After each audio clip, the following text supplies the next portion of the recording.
How's everybody doing? It's great to see ya. Are we taking a picture? Hold on, let me just do it. All right, go ahead. Hold on. That's the glamour shot right there. Okay, you got it? Or no? You good? Okay. If not, come back in a few minutes. All right. So, you guys good?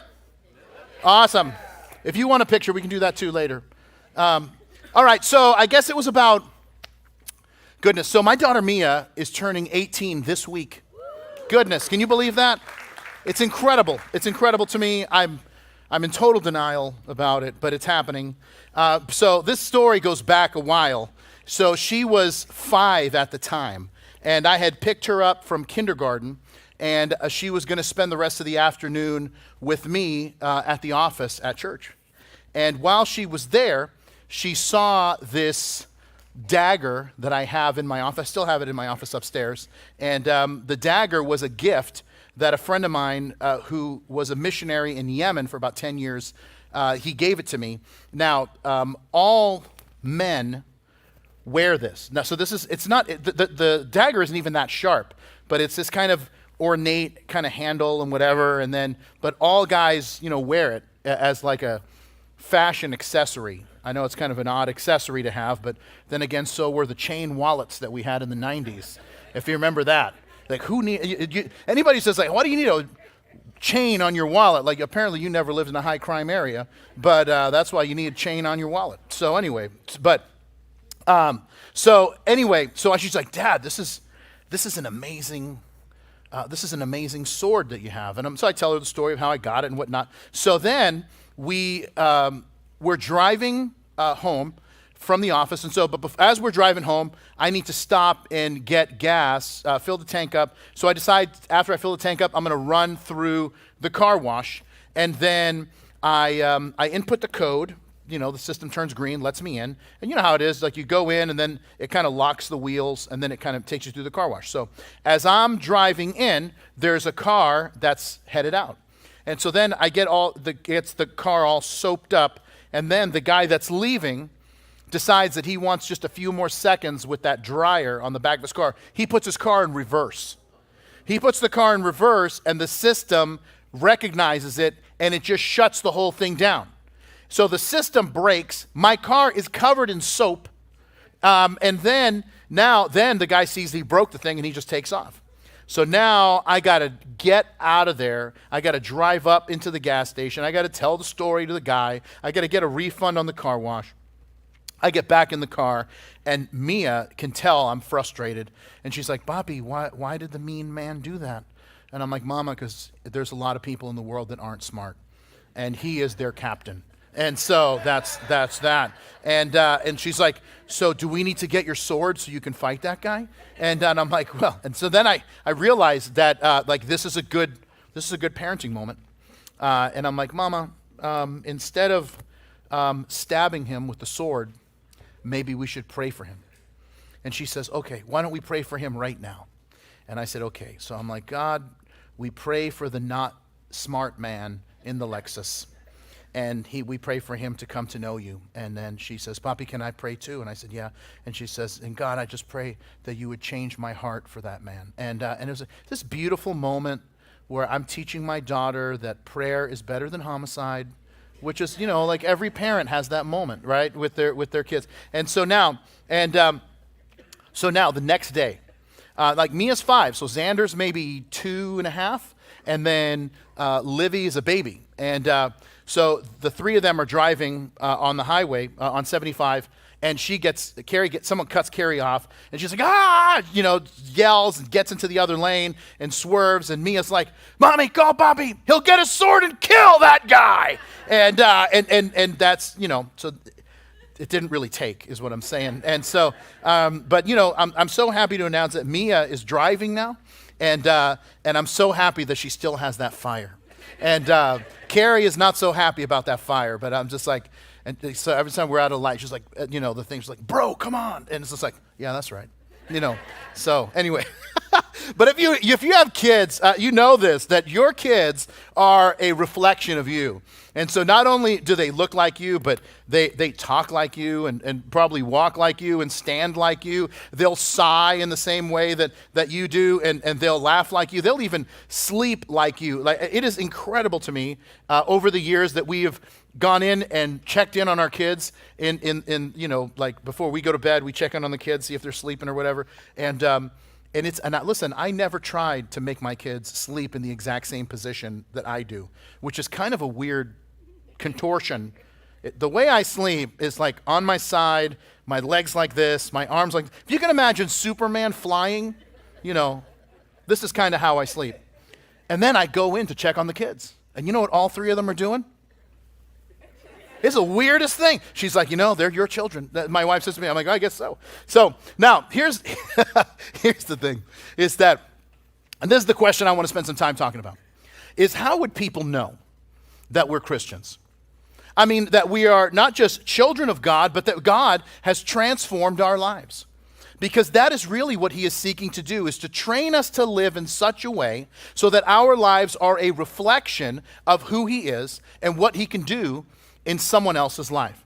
And that's why the Apostle Paul says in Ephesians chapter 5, he says, therefore, be imitators of God as dear children. And this is true for us as Christians, and it is absolutely true for the children of Israel as they're leaving Egypt and headed to the land of promise that God has prepared for them. And it isn't just the way that they live, but it's how they're going to handle problems as they arise in this new nation that God is going to bring about. Because, listen, now we want everybody to get along, but there's more than 2 million people that came out of Egypt. So you can imagine that, because if you're in your house by yourself, there's generally no problems. And then maybe your spouse comes home, and there's maybe a little bit of problems. And then all your kids come home, then all the problems show up. And that's just how it is, right? More people just creates more problems. And now imagine 2 million people all trying to live in harmony. I mean, even if we're all trying, there's still going to be some level of conflict. And so I mentioned last time, if you were with us, that as we left the 10 Commandments, that the chapters 21, 22, 23, 24 cover these group of laws that are called by scholars the covenant code. And what that means is the covenant code is the practical application that are found in the 10 Commandments. So the laws that are outlining, the laws we're going to cover are going to outline the justice system for Israel. And we just need to remember that these are laws that are 3,500 years old. They're from a culture that is half a world away.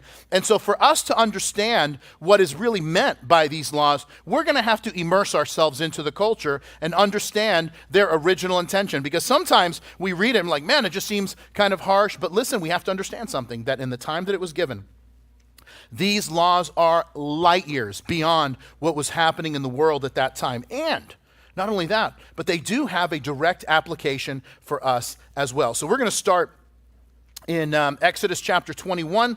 We're going to start in verse 12, and here's what we read. It says, he who strikes a man so that he dies shall surely be put to death. However, if he did not lie in wait, but God delivered him into his hand, then I will appoint a place where he may flee. But if a man acts with premeditation against his neighbor to kill him by treachery, you shall take him from my altar that he may die. And he who strikes his father or mother shall surely be put to death. He who kidnaps a man or sells him, or if he's found in his hand, he shall surely be put to death. Whoever curses his father or mother shall be put to death. If men contend with each other, and one strikes the other with a stone or with his fist, and he does not die, but is confined to his bed, if he rises again and walks outside with his staff, then he who struck him shall be acquitted. He shall only pay for the loss of his time, and shall provide for him to be thoroughly healed. And if a man beats his male or female servant with a rod so that he dies under his hand, he shall surely be punished. Notwithstanding, if he remains alive a day or two, he shall not be punished, for he is his property. And if you pause there and give me your attention, three things we're going to look at as we cover the rest of chapter 22. But when we talk about the law and order that God is seeking to create, what is God doing in these verses? Number one, if you're a note taker, is that God has laws to limit violence. These laws are limiting violence. Now, some of these laws are difficult because we don't understand why they were given. And my goal is to give you some explanation so they make sense. And sometimes people say that they make no sense or they're obsolete, and that just means that they don't understand the Old Testament, and they haven't discovered the context and why they were given. These laws were thousands of years ahead of their time. In fact, Western civilization is built on these laws that we are reading, that we're going to look at this week and next week. And that God is teaching a people, and this is what's so important for us to understand. God is teaching a people who had been slaves in Egypt for 400 years how to have a society that is fair, that has justice. And he's teaching them how to walk with him. And sometimes we are so far removed that we don't see the wisdom of them. And I don't know if you've ever seen this, and sometimes this will show up like on social media or other places. There'll be certain laws. They're like, can you believe this law is still on the books? So I'll give you an example. And the reason why they seem silly until you realize why it was given, and the laws are always given to solve a problem. So I'll give you an example. In California, it is illegal to eat a frog that dies during a frog jumping contest. That is a law that is still on the books. Sounds totally ridiculous. But until you find out that 80 years ago in California, when this law was passed, there was a mining town, and this mining town every year had a frog jumping jubilee. Why this would interest anyone is beyond me, but once again, this was a pretty big thing. And during the festival, they ate the frogs that were involved in the frog jumping jubilee. So this was kind of like the equivalent of like going to like the horse track and then eating the horses. It's kind of intense. But anyway, but they were eating the frogs and then getting sick. And so then the law was passed, like you can't do that because you're gonna die. So in West Virginia, there's a law that it is illegal for a pastor to tell a joke from the pulpit. I'd be in jail for life. And it's also illegal for a church to meet in a movie theater, which we did for years. So if I was in West Virginia, I'd be considered a career criminal just for doing what I do. And so, but they passed these laws because they wanted to maintain a level of holiness in church settings. Not why they passed this law and not laws against like first cousins marrying. That's probably another story. But anyway, I'm gonna stay out of it. But okay, here's the last one. There's a city in Southern California called Carmel by the Sea, and it is illegal in that city for women to wear high heel shoes without a permit, and which sounds ridiculous. But by the way, this Carmel by the Sea is the town where Clint Eastwood was the mayor. If you remember years ago, Clint Eastwood was the mayor. He lives in Georgia now, but here's the thing, is that, and now why people want to mess with Clint Eastwood, I have no idea. Like, did you never see The Good, the Bad, and the Ugly? Hang 'em High, The Legend of Josie Wales, The Unforgiven. Like, this dude takes vengeance seriously. Anyway, but you do what you want. So here's why. In Carmel by the Sea, it's an older town, and there's so much uneven terrain, and there's so many unpaved roads that the city wants you to assume the risk. That's why they want you to get a permit. You're assuming the risk to wear high heels so that if you twist your ankle while you're walking down the street, you're not going to sue the city.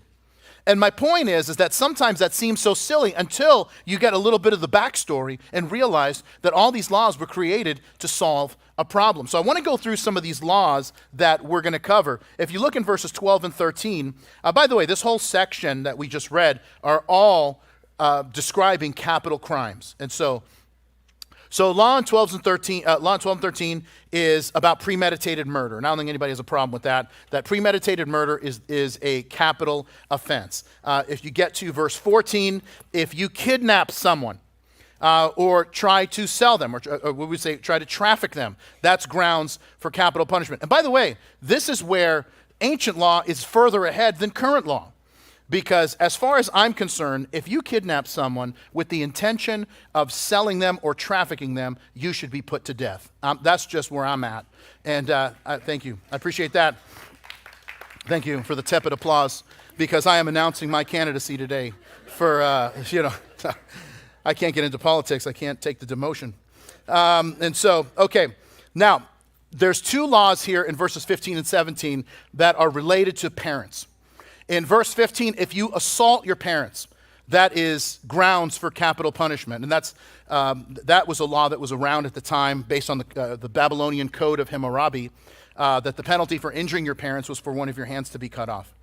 Cursing your parents, which is what it talks about in verse 17, which most scholars agree isn't a verbal cursing, but is the neglecting of your parents who need assistance from their children. By the way, most other cultures, neglecting your parents is unheard of. Western culture is like the only culture we're like, we don't really care, but which we should. But attacking or neglecting your parents, which is what we would consider today to be elder abuse, is what's being talked about here. Verses 18 and 19 are talking about two people that get into a fight.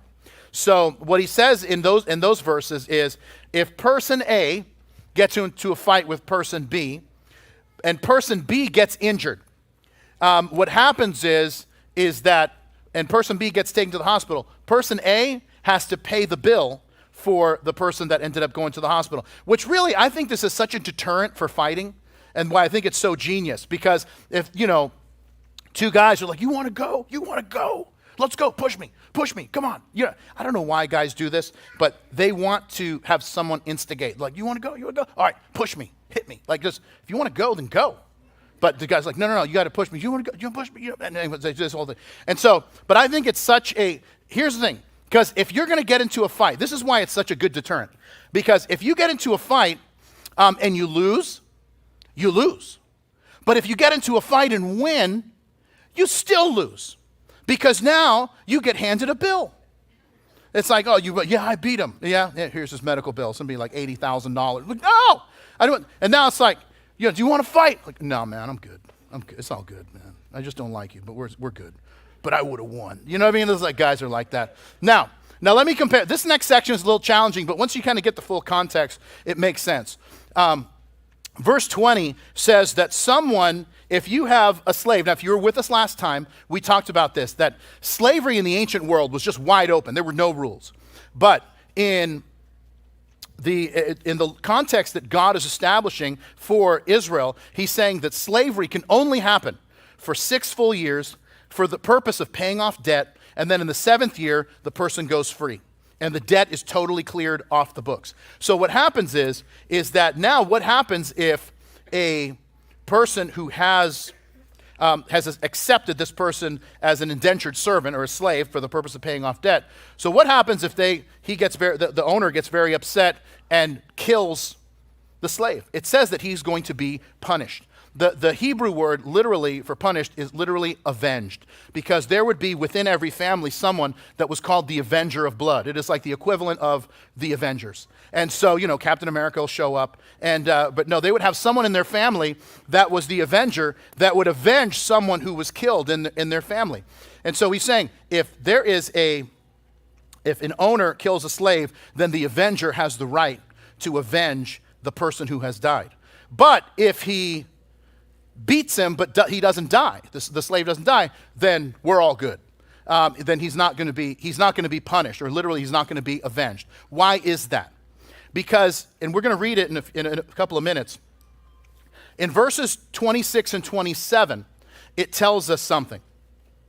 That if the slave doesn't die but recovers, the owner doesn't get avenged. However, in verses 26 and 27, we find out that if he does something that he hurts this person's eye, or he knocks out one of his teeth, the person goes free. So even though the owner he's not going to be avenged because the slave lived, the debt is now cleared off the books and the guy goes free. God is creating and he's regulating protections for those who had the least rights. Remember, in the ancient world, there were no rights for people who were slaves. It was for life. It was however you wanted to do it. If you kidnapped them, if you forced them, whatever it is that you had to do. And God is saying, you kidnap them, you try to sell them, you're going to die. If you kill them while they're under your supervision for those 6 years, they're going to be avenged. If you harm them in any way, they're going to go free and the debt is cleared off the books. The Hebrews were supposed to treat these people with respect, which they were not treated because they were slaves in Egypt. And this is the thing that God is doing. He is telling them to remember how they were treated and not to pay that forward, but instead treat people better than how they had been treated. In Deuteronomy chapter 15, it says this. He says, "And you shall remember that you were a slave in Egypt, in the land of Egypt, and the Lord your God redeemed you. Therefore, I command you this thing today. Listen, your life experience should be something that causes you to be more merciful, not what you impose on someone else. I see this with parents a lot. Like, if parents had it difficult, they're like, I had it difficult, my kids are going to have it difficult. And by the way, that should not be the goal of parenting, is to make your kids endure whatever it is that you endured. Instead, it should be for you to be the last one who had to endure what you endured, because you're going to create a new legacy for your family. Now, appreciate that. You guys were more excited about that than human trafficking. So which I appreciate the segment. We're just going to get the excitement up for the, okay, we'll talk about that later. But, so, now this is why I love, my wife and I do, we love teaching on marriage and family and parenting, because both my wife and I came from divorced homes. And at last count, our parents have a combined total of 10 divorces between them. If we include step parents and their activities before and after their relationships with our parents, they're at 16 divorces between all of these, people. And but in our families, listen, every aunt, every uncle, every parent, every grandparent in my wife and I's family is divorced. Even the pets are legally separated. And so it's a disaster. And so my wife and I decided that the cycle stopped with us. The cycle stopped with us, and we were going to forge a new legacy with our family. Because listen, you want to set your kids up to succeed in every way. We're not trying to manufacture problems to deal with, because that's what we dealt with. Here's the thing that you may not know, and maybe you just arrived here on this planet. So let me fill you in. You don't have to manufacture problems. Trouble will find you. Trouble has your address. It knows where you live.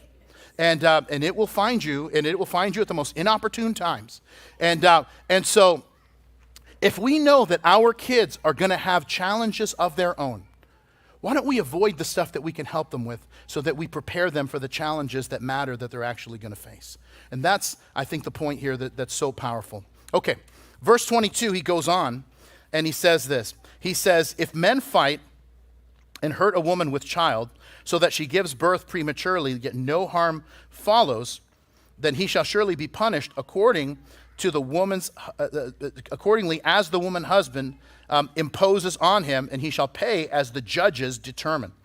But if any harm follows, then you shall give life for life, eye for eye, tooth for tooth, hand for hand, foot for foot, burn for burn, wound for wound, stripe for stripe. And then the passage I told you about, if a man strikes the eye of his male or female servant and destroys it, and he shall let him go free for the sake of the eye. If he knocks out the tooth of his male or female servant, he shall go free for the sake of his tooth. And if you pause there and give me your attention. Second thing that I want you to note as we talk about this, God has laws not just to limit violence, but God has laws to win the relationship. Now, what we just read, this whole eye for eye, tooth for tooth, is what in Latin is called the lex talionis. Now, lex talionis translated means the law of reciprocal justice. That is, that the punishment should exactly fit the crime or match the crime. And people, for whatever reason, I don't really understand this line of reasoning, but people will quote this to show like, oh, God is just brutal and bloodthirsty. It is the exact opposite. I mean, this is like using a globe to prove that the earth is flat. It makes no sense. You know it's not, right? So I know this is like going around. I don't even understand people who believe certain things, but like, it's not flat. It's not flat because people would have fallen off by now. And so that's not. So, okay. And by the way, it's like, I saw this thing on Twitter years ago where the Flat Earth Society, they posted something. They're like, our numbers are growing. We have members on every corner of the globe. And like some of the jokes just write themselves. And all over the globe. Okay, buddy.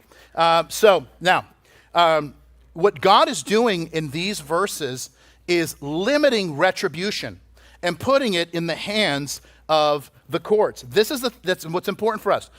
What's being established here are governmental laws. They are not personal instructions for vigilantism.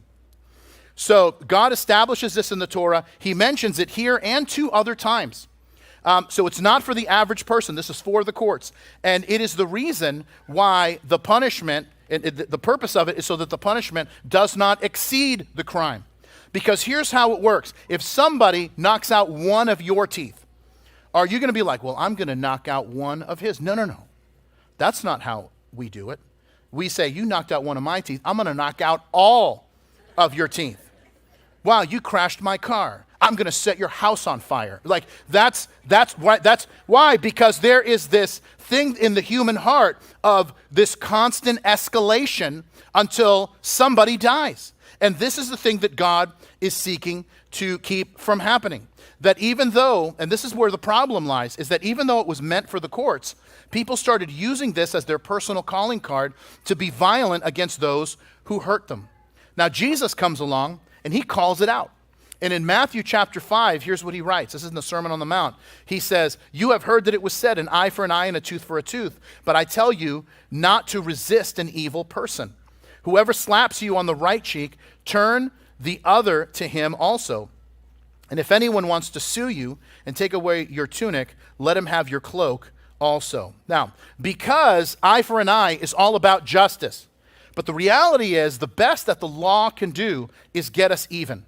The only thing that can win the relationship is love, which is why Jesus is criticizing the religious leaders, because they were using this passage that was meant for the court personally as a pass for them to feel justified over being violent.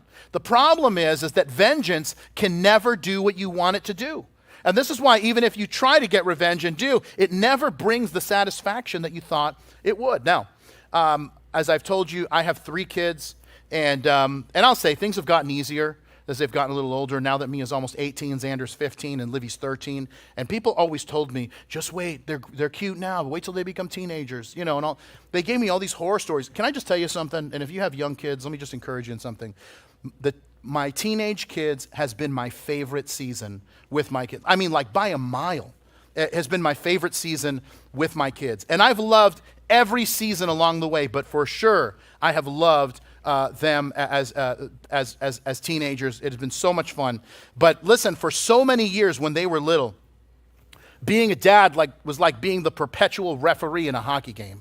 I mean, there was so much like breaking up fights, calling timeouts, sending people to the penalty box, which is a chair that they each had a chair in their room that was, first of all, I don't even understand this parenting style and all my kids had this. They had a chair in their room that they got sent to when they misbehaved. And I really have no idea how the strategy works. They do something wrong. I want you to go to the place where all your toys are and really think about what you've done. Like, yeah, all right, man, cool. And so, as I've told you, my parents did not know anything about timeout. They only knew about knockout. That was it. So, that was it. And so, anyway, now, one of the things that we do, when our kids were younger, we had this thing. My wife came up with this, and this is one of the million things that I love about her. Because I don't know if you know this, but sometimes parenting should be entertaining. And so, when they would get into a fight, they would have to apologize. The other person would have to say, I forgive you, and then they would have to hug for 20 seconds. And that's the real entertainment in parenting, is 2 people that are very mad at each other. I'm sorry, I forgive you. 1, 2, 3, 4, 5, 6, 7, 8, 9, 10. Whoa! And I'd be like, no.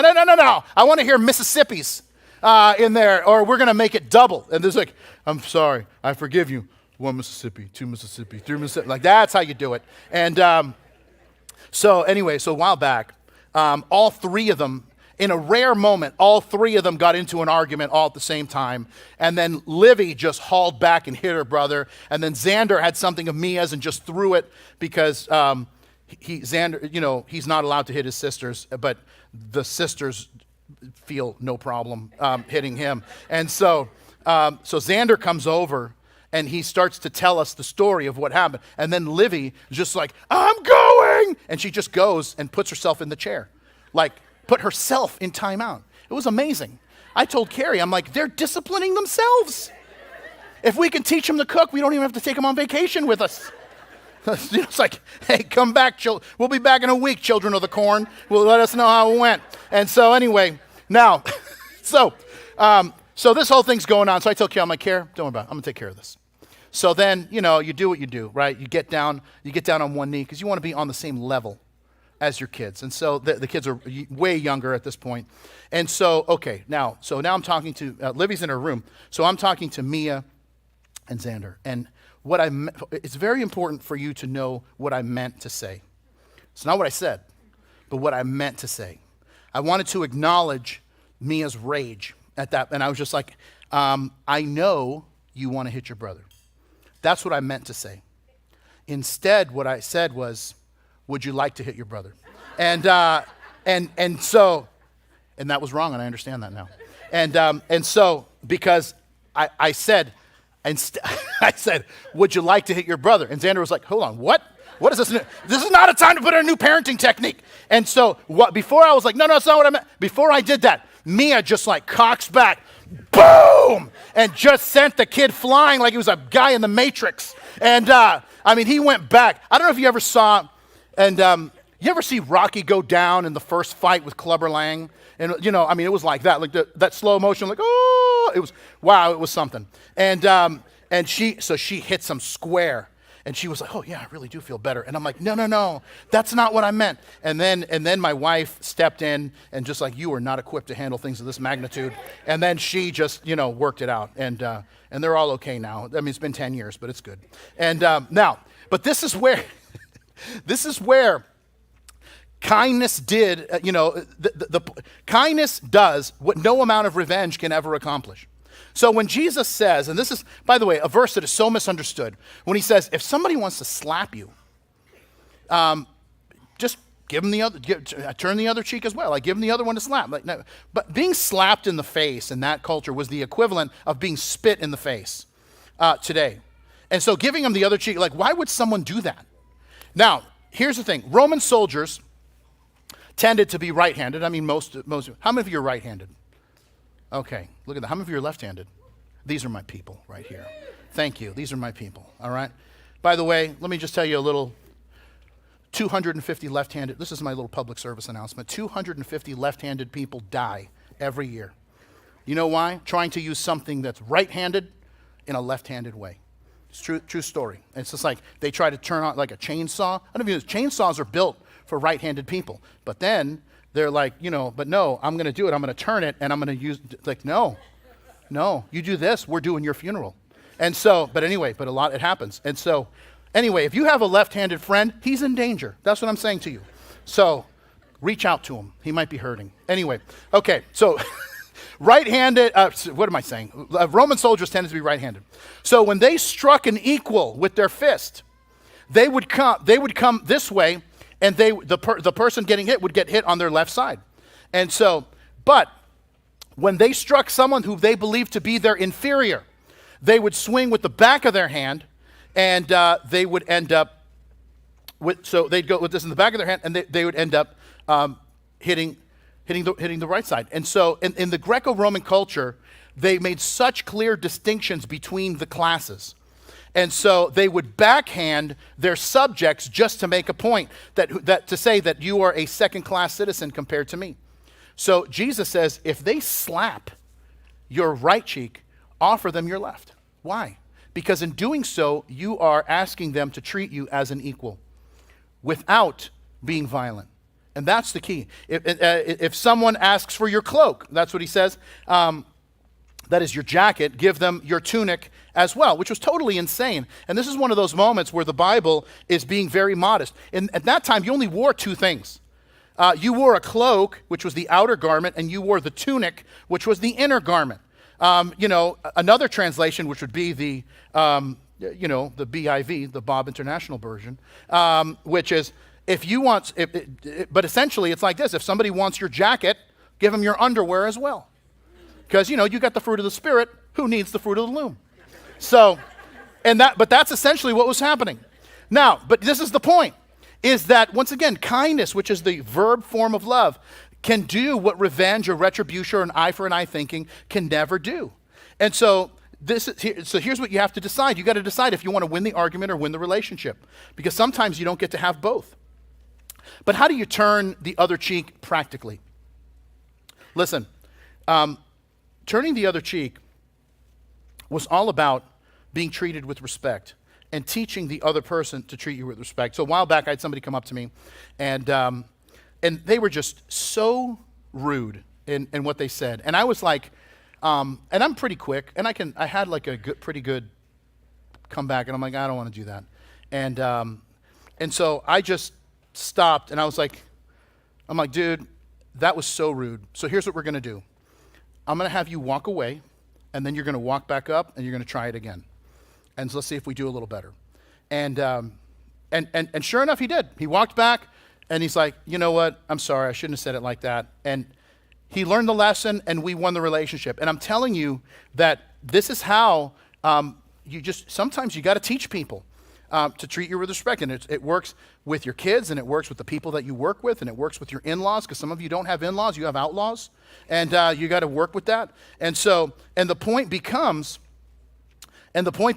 is that letting people walk all over you isn't healthy. And it's not what Jesus is saying. Instead, you want to give them the opportunity, or sometimes even teach them to be respectful. And if they aren't, you teach them to be respectful without you having to be disrespectful towards them. That's the key. Them slapping you and you saying, giving them the other cheek, is that you saying, I'm going to be respected as an equal without you being disrespectful towards them. And that's the response, because now you are being treated the way you should be treated, and you're winning the relationship. Okay, look at verse 28, and this is where we're going to draw it to a close. He says, if an ox gores a man or a woman to death, then the ox shall surely be stoned, and its flesh shall not be eaten, but the owner of the ox shall be acquitted.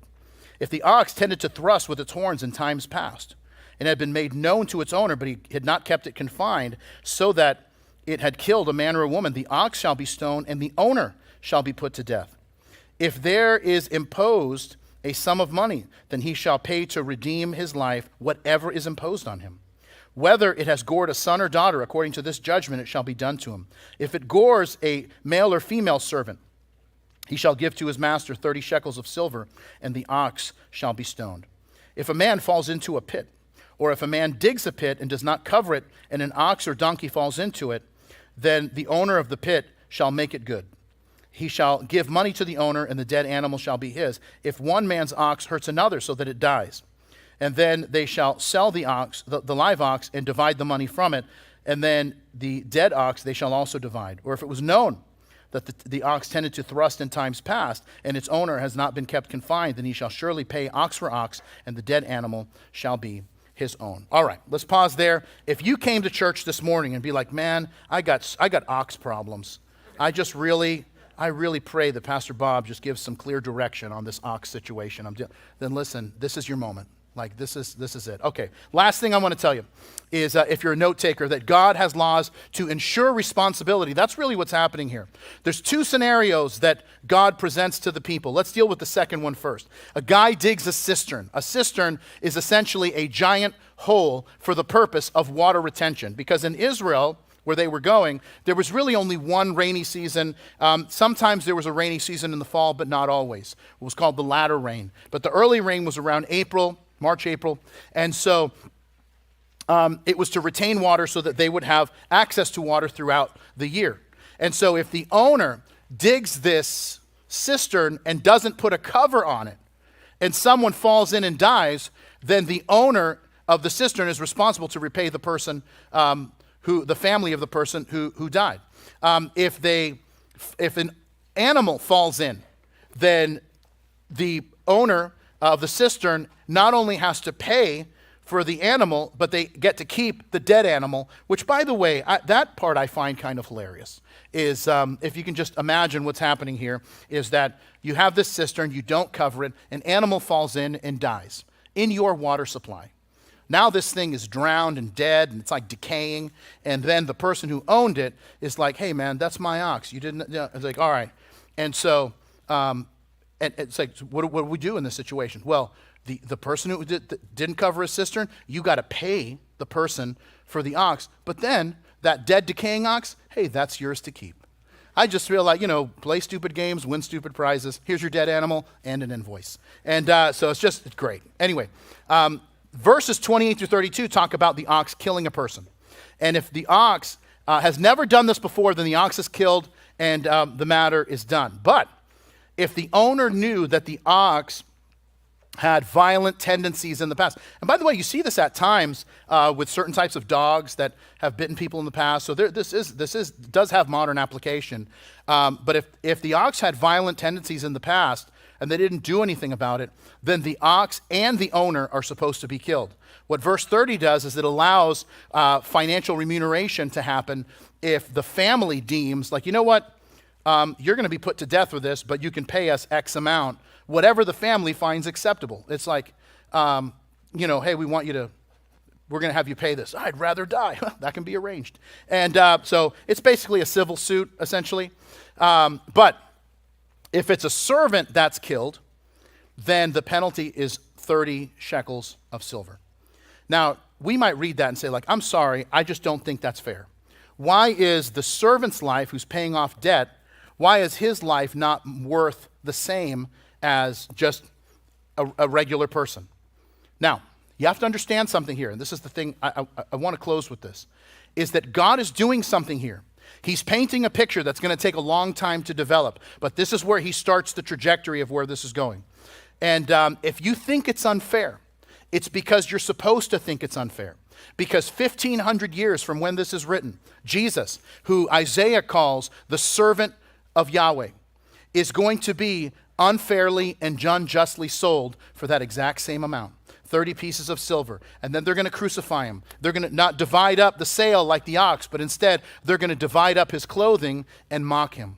Friends, we will struggle with the Old Testament if we don't realize that the Old Testament is pointing us to a future reality, to the servant of the Lord who is to come.